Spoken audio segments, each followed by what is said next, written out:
1983 డెహ్రాడూన్. దట్టంగా అలుముకున్న చీకట్లు, దూరంగా మెరుస్తున్న దీపాలు, అన్ని వైపులా లోయలు, శిఖరాలు, ఏటవాలుగా ఒక కొండ. అక్కడ ఉన్న భవంతిలో ఒంటరిగా ఓ మనిషి. తాను పగలు ఓ పత్రికలో చదివిన వార్తనే పదే పదే మననం చేసుకుంటున్నాడు.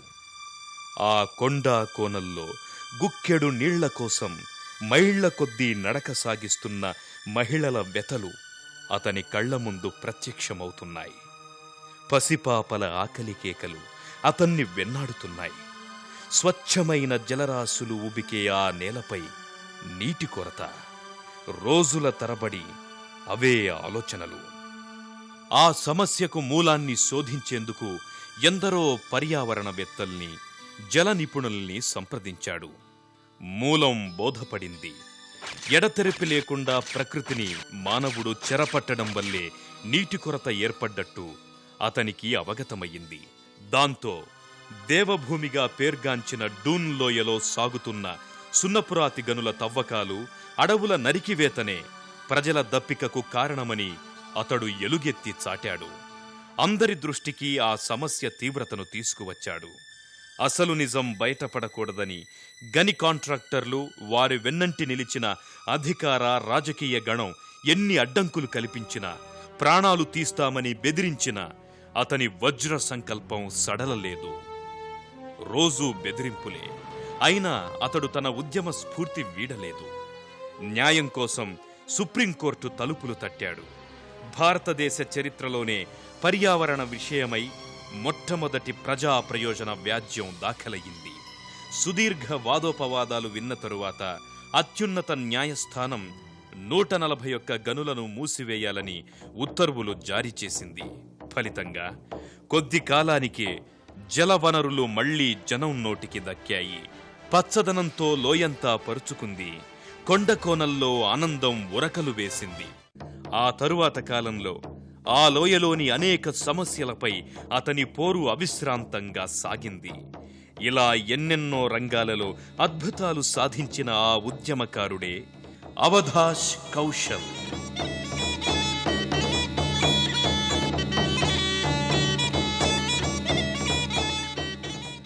ముస్సోరిలోని Lal Bahadur Shastri National Academy of అడ్మినిస్ట్రేషన్లో ఐఏఎస్ శిక్షణార్థులకు పాఠాలు చెప్పే అధ్యాపకుడే అవధాష్ కౌశల్. అవధాష్ కౌశల్ 1937 సెప్టెంబర్ 29న ఉత్తరప్రదేశ్లోని మీరట్లో జన్మించారు. తల్లి గంగాదేవి, తండ్రి గంగా శరణ్, భార్య ప్రభా కౌశల్. వీరికి 2 కుమారులు, జైసీల్ కౌశల్, ప్రవీణ్ కౌశల్, కుమార్తె ప్రతిమా మీనన్. నేను మీరట్లో పేద కుటుంబంలో జన్మించాను. నా విద్యాభ్యాసం అక్కడే జరిగింది. నేను ప్రాథమిక విద్యను మున్సిపల్ స్కూల్లో చదువుకున్నాను.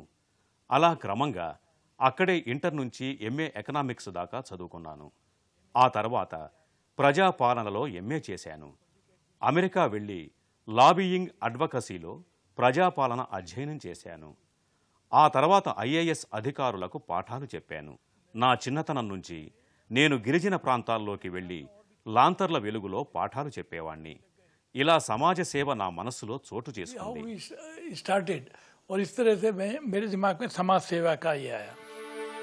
ఐఏఎస్ అకాడమీలో 7 సంవత్సరాలు పనిచేసిన తరువాత అవధాష్ కౌశల్ దృష్టి ఆ కొండల్లోని పేదల వైపు మళ్లింది.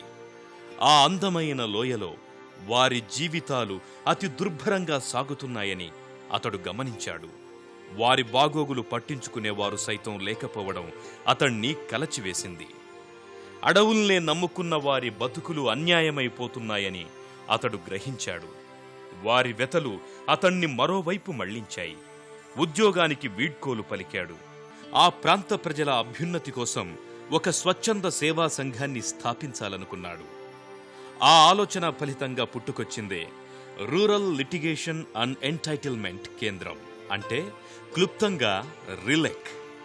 ఈ సంస్థే అతని కార్యక్రమాలన్నిటికీ కేంద్ర బిందువు. దీని ద్వారా మొదట ఆ ప్రాంత ప్రజలకు హక్కుల్ని బోధించి చైతన్యపరిచే ప్రక్రియకు శ్రీకారం చుట్టాడు. कानून जो है खुद भी एक చట్టం కూడా చిత్రమైనది. అది అంత సులభంగా బోధపడదు. వ్యక్తుల శ్రేయస్సుకు అది ఎలా పాటుపడుతుందో అన్న విషయాన్ని సులభంగా, ఆకర్షణీయంగా ఎలా బోధిస్తామన్నది కూడా ప్రధానమైన అంశమే. అందుకే మేము ఛత్తీస్గఢ్ ప్రజలకు వారి భాషలో, ఝార్ఖండ్లో అక్కడి భాషలో, పంజాబీ వాళ్లకు గురుముఖి లిపిలో చిన్న చిన్న పుస్తకాలుగా చట్టాల వివరణను తయారు చేస్తున్నాం. అంధుల కోసం పుస్తకాలను బ్రెయిలీ లిపిలోనూ సిద్ధపరుస్తున్నాం. చట్టాలు ఏం చెప్తున్నాయన్నది వాళ్ళకి తెలియాలిగా. మరి को भी मालूम होना चाहिए. ఘర్వాల్లోని జోన్సార్ కొండ ప్రాంత ప్రజల దుస్థితి అవధాష్ను కలవరపరిచింది. అక్కడి పురుషులు భూస్వాముల వద్ద తాము చేసిన అప్పు తీర్చడానికి వెట్టి బానిసలుగా పనిచేయాల్సి వచ్చింది. కొద్దిపాటి అప్పు తీర్చడానికి తరాల తరబడి యజమానుల వద్ద ఊడిగం చెయ్యాల్సి వచ్చేది. వారికి జీతాలుండేవి కావు. 2 పూటలా రొట్టెలు మాత్రమే దక్కేవి. అప్పు అలానే మిగిలేది. ఇక స్త్రీల పరిస్థితి మరీ దారుణం. వ్యాపారులు ఈ గిరిజనుల అమ్మాయిల్ని కొద్దిపాటి ధనానికి కొని పెద్ద పెద్ద నగరాల్లోని వేశ్యాగృహాలకు అమ్మేవాళ్లు. అవధాష్ ఈ పరిస్థితిని చూసి చలించాడు. వెట్టి చాకిరీ నిర్మూలనం జరిగితేగాని వాళ్ల జీవితాలకు విముక్తి లేదని గ్రహించాడు. ఆ దిశగా ఉద్యమించాడు. ఎన్నో ఎదురుదాడుల మధ్య ఆ ఉద్యమం సాగింది. అయినా అవధాష్ తన ఉద్యమం ఆపలేదు. అవధాష్ చేసిన ఆ ఉద్యమ ఫలితంగా వెట్టి చాకిరీ నిర్మూలన చట్టం 1976 కార్యరూపం దాల్చింది. ఫలితంగా డెహ్రాడూన్ జిల్లాలోని జోన్సార్ బావార్ గిరిజన ప్రాంతంలోనే దాదాపు 19,000 మందికి వెట్టి చాకిరీ నుంచి విముక్తి కలిగింది. వారికి ప్రభుత్వ భూములివ్వబడ్డాయి. అంతేకాదు, రుణాలిప్పించి ఆ భూములకు సాగునీటి సౌకర్యాన్ని కూడా కల్పించాడు. దీంతో వారి జీవితాల్లో కొత్త కాంతులు విరిశాయి. ఈ సంఘటన దేశంలో సంచలనమే సృష్టించింది. ఫలితంగా దేశంలో అనేక ప్రాంతాలలో వెట్టి చాకిరీ విముక్తి ఉద్యమాలు ఆవిర్భవించాయి. 1983 డెహ్రాడూన్లో తీవ్ర నీటి ఎద్దడికి కారణమైన సున్నపురాతి గనుల తవ్వకాలపై సుప్రీంకోర్టును ఆశ్రయించి అవధాష్ కౌశల్ విజయం సాధించాడు. पानी की कमी नहीं है, मैनेजमेंट की कमी जरूर है. तो ये మన దేశంలో నీళ్లకు కరువు లేదు. దాని నిర్వహణలోనే లోపముంది. దేశమంతటా ఇలా గనుల వల్లనే సమస్యలు ఏర్పడ్డాయి. ఈ గనుల విషయంలో ప్రభుత్వం గట్టి నిర్ణయం తీసుకోలేకపోయింది. గనులు అసలు ఉండకూడదని నేననను. అయితే పర్యావరణానికి హాని జరగని చోటనే ఆ పని జరగాలి. దానివల్ల ప్రజల జీవికకు భంగం కలుగకూడదు. ఒక పరిశ్రమ నడపటం కోసం వ్యవసాయం, విద్య, పశుపోషణ ఇలా జీవికకు ఆధారమయ్యే పరిశ్రమలు నష్టపోకూడదు. ఒక పరిశ్రమను నడపటం కోసం ఇన్నింటిని ధ్వంసం చేయటం తప్పు. గనుల విషయమై ప్రభుత్వం తన విధానాన్ని మరోసారి సమీక్షించుకోవాలి. అవధాష్ కౌశల్ అంతటితో ఆగకుండా శుష్కించిన పర్యావరణానికి మరమ్మతులు చేయడం కోసం ఆయన మొక్కలు నాటించే పనిలో పడ్డాడు. డెహ్రాడూన్ లోయలోని 30,000 మంది స్కూల్ పిల్లల సహకారంతో ఆ లోయలో దాదాపు 4 లక్షల మొక్కలు నాటించాడు. ఫలితంగా పచ్చదనం పుట్టుకొచ్చింది. మళ్లీ ఆ లోయ సౌందర్యంతో కళకళలాడింది. ఆ లోయలోని సహస్రధార ప్రాంతం పచ్చదనానికి పుట్టినిల్లయింది. అప్పటినుంచి అవధాష్ మొక్కలు నాటించే మహాక్రతువును కొనసాగిస్తున్నాడు. పుడమి తల్లికి పచ్చబొట్టు పెడుతున్నాడు. 1985 ఆ రోజుల్లో డెహ్రాడూన్లోని పర్వత ప్రాంతాల్లోని ప్రజలు పాపీ అనే గంజాయి సాగు చేసి అమ్మేవారు. అందుకే బడాబాబుల రాజకీయ నాయకుల కన్ను ఆ ప్రాంతం మీద పడింది. ఆ అక్రమ వ్యాపారానికై వారు స్థానికులను బలవంతంగా ఆ సాగులోకి దించారు. గంజాయిని అమ్ముకొని దళారీలు బాగుపడ్డారు. ఇదే జీవితాధారంగా మార్చుకున్న ప్రజల బతుకులు మాత్రం ఛిద్రమయ్యాయి. పరిస్థితుల్ని గమనించి అవధాష్ వారి జీవితాలను మళ్లీ చిగురింపజేయాలని కంకణం కట్టుకున్నాడు. ఆ ప్రాంతం నుంచి గంజాయిని పూర్తిగా నిర్మూలించే దిశగా అవధాష్ ఉద్యమించారు. ఆ పోరుబాటలో ప్రాణాలనే పణంగా పెట్టాడు.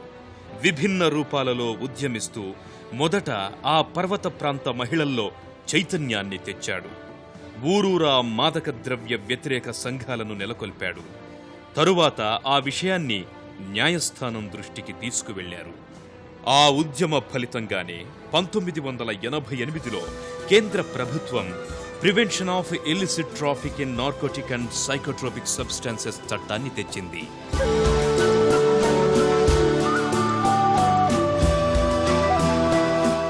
దాంతో ఆ గంజాయి సాగుకు తెరపడింది.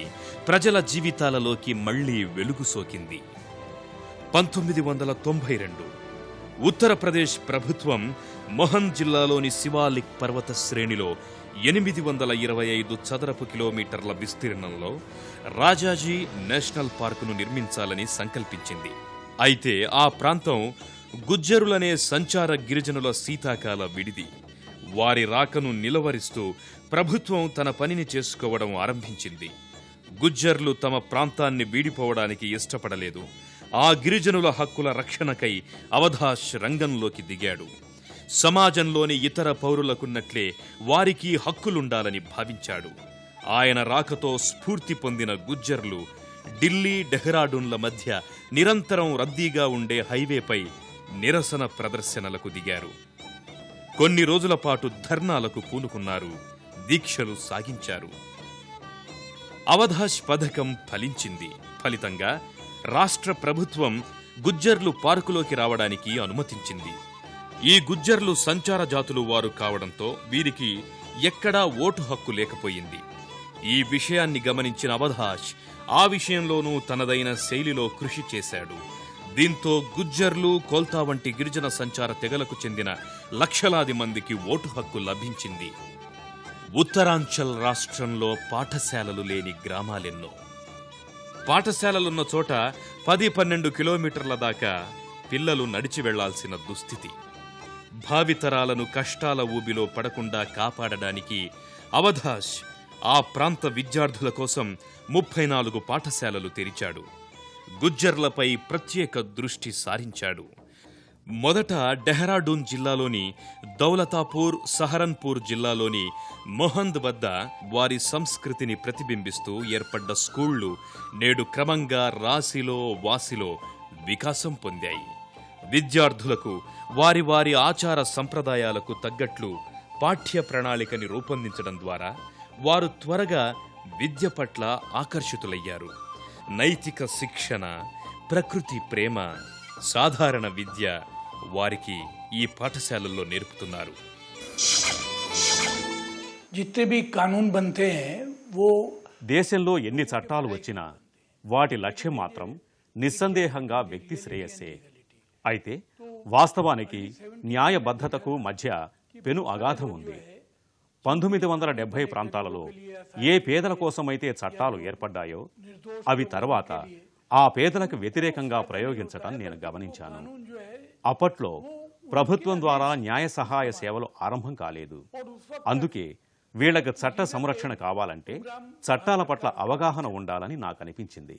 చట్టం చేత పీడింపబడుతున్న వీళ్ల కోసమే ఈ RLEK సంస్థను ఆరంభించాం. जिनको कानूनी सहायता चाहिए 350 మంది విద్యా వాలంటీర్ల సహకారంతో అవధాష్ 21,000 మంది వయోజనులకు కూడా అక్షర జ్ఞానం కలిగించాడు. దీనికోసం నయీ సఫారీ పేరిట వారి సంస్కృతిని ప్రతిబింబిస్తూ పాఠ్య ప్రణాళిక ప్రత్యేకంగా రూపొందించారు. దీంతో డూన్ లోయ అక్షరాస్యతా శాతం పెరిగింది. ఏ ప్రాంతమైనా అభివృద్ధి చెందాలంటే ఆ ప్రాంతీయులే అధికార పగ్గాలు చేపట్టాలన్నది అవధాష్ నిశ్చితాభిప్రాయం. అందుకే అవధాష్ తన దృష్టిని పంచాయతీరాజ్ రంగం వైపు సారించాడు. ఈ అంశాన్ని నిశితంగా పరిశీలించిన అవధాష్ ఇలా కాలం ముగిసిన పంచాయతీలు కొనసాగడం, కొత్తవి ఎన్నిక కాకపోవడం అనేది రాజ్యాంగ స్ఫూర్తికి విరుద్ధమని, దీనివల్ల మహిళలు, ఎస్టీ, ఎస్సీలు తమకు రాజ్యాంగపరంగా లభించిన హక్కులకు దూరమవుతున్నారని ప్రజా ప్రయోజన వ్యాజ్యాన్ని దాఖలు చేశాడు. ఫలితంగా పలు రాష్ట్రాలలో పంచాయతీరాజ్ ఎన్నికలు జరుపవలసిందిగా సుప్రీంకోర్టు ఆదేశాలు జారీ చేసింది. అవధాష్ నేతృత్వంలోని రిలెక్స్ సంస్థకు అనుబంధ సంస్థగా 2000 సంవత్సరంలో ఏర్పడ్డ Panchayati Raj and gender awareness training institute, సంక్షిప్తంగా ప్రగతి, ఎన్నికలకు ముందు, ఎన్నికల తరువాత తీసుకోవలసిన జాగ్రత్తల విషయమై ఆ ప్రాంత మహిళలకు శిక్షణ ఇచ్చింది. ఫలితంగా ఉత్తరాంచల్లోని 43% పంచాయతీలు స్త్రీల వశమయ్యాయి. పాలనా పగ్గాలు మహిళలకు దక్కాయి. దాంతో వారు ఆ గ్రామాల్లోని సమస్యలను గుర్తించి వాటి పరిష్కార దిశగా అడుగులు వేశారు. దాంతో గ్రామాలు స్వావలంబన దిశగా అడుగులు వేశాయి. रूरल डेवलपमेंट की प्रॉब्लम भी यही है कि एक तो ऊपर గ్రామ వికాసం విషయానికి వస్తే కేంద్ర ప్రభుత్వ స్థాయిలో వ్యవసాయ, గ్రామీణాభివృద్ధి, పంచాయతీరాజ్ ఇలా వేర్వేరు శాఖలు ఏర్పడ్డాయి. ఈ శాఖల మధ్య పరస్పర భావ సమన్వయం కనిపించదు. రాష్ట్ర ప్రభుత్వాలలోనూ ఇదే పరిస్థితి. నన్నడిగితే గ్రామీణాభివృద్ధికి ఏక గవాక్ష విధానం ఏర్పడాలి. ఒకే శాఖ కార్యాలయంలోనే అన్ని గ్రామీణ సమస్యలకు సమాధానం లభించాలి. मंत्रालय में जाए वो ही सारी समस्या हल करे. ఈ తడవ అవధేష్ దృష్టి మరో సమస్య వైపు మళ్ళింది. అప్పటిదాకా వంట చెరకు కోసం స్త్రీలు అడవిలో చాలా దూరం నడిచి వెళ్లేవారు. ఆ కట్టెలపై వంటలు వండే వాళ్లకి వంట చెరుకు తేవడమే ఒక సమస్య కాగా, నిరంతరం ఆ పొగల్లో ఉండటం వల్ల వాళ్లకి శ్వాసకోశ వ్యాధులు కూడా సంక్రమించేవి. ఆ శ్రమని తగ్గించడానికి అవధాష్ సామూహిక వంటశాలల పథకాన్ని రూపొందించారు. హిందుస్థాన్ పెట్రోలియం వారి సహకారంతో గ్యాస్ స్టవ్ల సౌకర్యమున్న సామూహిక వంటశాలలు ఏర్పాటయ్యాయి. ఈ సౌకర్యం లభించడంతో అన్ని వర్గాల స్త్రీలకు ఆ వంట ఇల్లు అందుబాటులోకొచ్చింది. కుల వ్యవస్థ బలంగా ఉన్న ఆ ప్రాంతంలో ఇది అవధేష్ సాధించిన మరో అపూర్వ విజయం. స్త్రీలు సర్వశక్తివంతులైతే ఆ కుటుంబాలు సర్వతోముఖాభివృద్ధిని సాధిస్తాయని అవధాష్ భావించాడు. అందుకు అనుగుణంగా స్త్రీల స్వయం సహాయక సంఘాల స్థాపనకు నడుం బిగించాడు. రోజుకు 20-30 రూపాయలు ఆదా చేస్తూ ఈ మహిళా స్వయం సహాయక బృందాలు నేడు ఉత్తరాంచల్ గ్రామాల్లో తమదైన బ్యాంకును నడుపుకుంటున్నాయి. దాదాపు 100కు పైగా గ్రామాల్లో 200కు మించి స్వయం సహాయక బృందాలు ఏర్పడడంతో అతి తక్కువ వడ్డీకే వారికి కావలసిన రుణ సదుపాయం అందుబాటులోకొచ్చింది. వీరికి సంప్రదాయ వ్యవసాయ పద్ధతులు, సూక్ష్మ రుణాల నిర్వహణ, ఆరోగ్య, పంచాయతీ నిర్వహణల్లో శిక్షణ ఇవ్వబడింది. దీంతో వీరంతా పచ్చళ్లు పెట్టడం, పాల ఉత్పత్తులు పెంచడం, కోళ్ల పెంపకం వంటి ఆదాయ వనరులే కాక మద్యపాన వ్యతిరేకోద్యమాలు, మహిళా శిశు సంరక్షణ, బీజ సంరక్షణ కార్యక్రమాలు, విద్య, వైద్య రంగాలలో సైతం చురుగ్గా పాల్గొంటున్నారు. దీంతో ప్రతి గ్రామం స్వయం సమృద్ధమయ్యింది. హిమాలయ పాద ప్రాంతంగా పేరొందిన డెహ్రాడూన్ లోయ ప్రకృతి సౌందర్యానికి పెట్టింది పేరు. ఆ వనాలలో వన్యమృగాల వేట విచ్చలవిడిగా సాగేది. అధికారుల, రాజకీయుల అండ చూసుకుని అడవిని నరికే వారి సంఖ్యకు కొదవేలేదు. పర్యావరణాన్ని పరిరక్షించుకోవడానికి ఈ వనసీమల్ని, వన్యప్రాణుల్ని రక్షించుకోవాలని అవధాష్ భావించాడు. ఆ క్రమంలో ప్రభుత్వాలు అడవుల్ని రక్షిత ప్రాంతాలుగా ప్రకటిస్తుండటంతో ఆ అడవినే నమ్ముకున్న గిరిజన సంచార జాతుల వారు తమ తమ స్వస్థలాలకు, తమ వారికి దూరం కాసాగారు. అడవి అవసరం ఎంత ఉందో అడవి పుత్రుల అవసరం అంతే ఉంటుంది అన్న సత్యాన్ని గ్రహించిన అవధాష్ గుజ్జార్ గిరిజనులకు వాకీటాకీల వినియోగాన్ని నేర్పి వారు పరస్పరం మాట్లాడుకోవడానికి, అడవిలో అనుమానాస్పదంగా సంచరించే వారి సమాచారం, వేటగాళ్ల, అడవిని నరికేవాళ్ల సమాచారం అందించేలా శిక్షణ ఇచ్చారు. దాంతో అడవుల సంరక్షణ కార్యం సులభమయ్యింది. దీనిని ఒక ప్రత్యేక కేసుగా పరిగణిస్తూ కేంద్ర ప్రభుత్వపు దూర సంచార శాఖ వీరికి 2 ఫ్రీక్వెన్సీలను కేటాయించింది.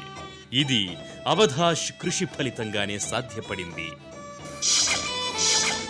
एनवायरमेंट पॉलिसी के लिए या पर्यावरण की नीति के लिए పర్యావరణ నియమాలు ఎవరి కోసం చేయబడ్డాయి, దానిని ఎవరు ఉల్లంఘిస్తున్నారు అనేది నిశితంగా గమనించాల్సిన విషయం. మన పర్యావరణ చట్టాలన్నీ బ్రిటిష్ వారి కాలం నాటివి. మన అధికారులు ఇంకా ఆ చట్టాలనే పట్టుకుని వేలాడుతున్నారు. వాళ్ళు ఆ చట్టాల ప్రకారం అడవిని నమ్ముకున్న వారినే గెంటివేస్తున్నారు. उसको चला रहा है और वो समझते हैं कि लोग जो है అసలు భారతదేశంలో అడవులను ఆక్రమించే వారి పట్టిక వేస్తే అటవీ అధికారులే అందులో పైనుంటారు. पूरे इंडिया में सबसे बड़े लैंडलॉर्ड जो है वो फॉरेस्ट डिपार्टमेंट हो गया.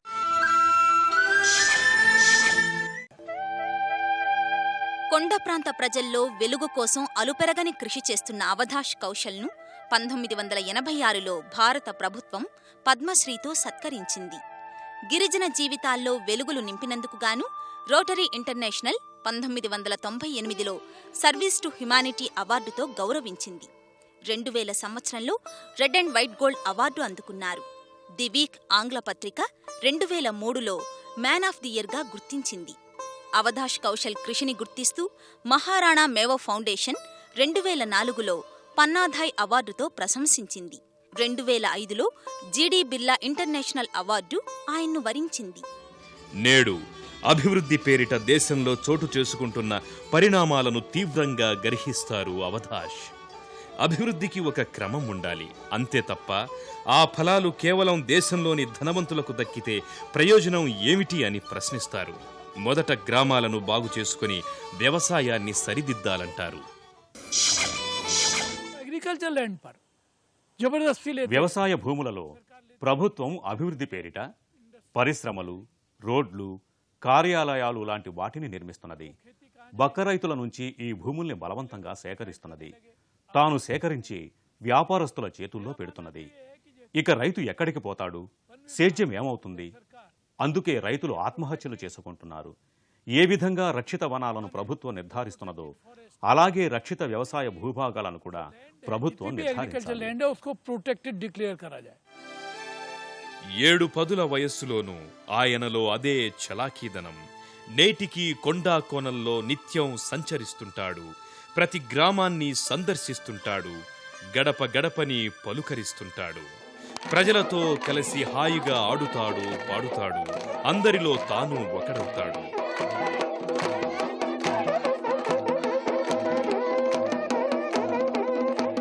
అలా గడుపుతూనే ఆయా గ్రామాల అభివృద్ధికి చేయాల్సిన కృషిని వివరిస్తాడు.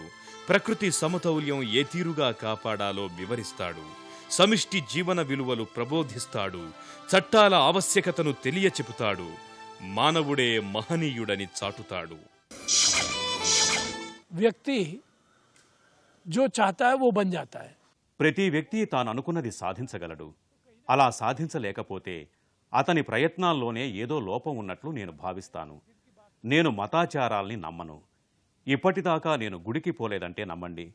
మనసు చెప్పింది వినటం, అది మంచా చెడా అన్నది వివేచించటం మంచి మార్గమని నేను అనుకుంటాను. అదే దేవుని ఆజ్ఞగా భావిస్తాను.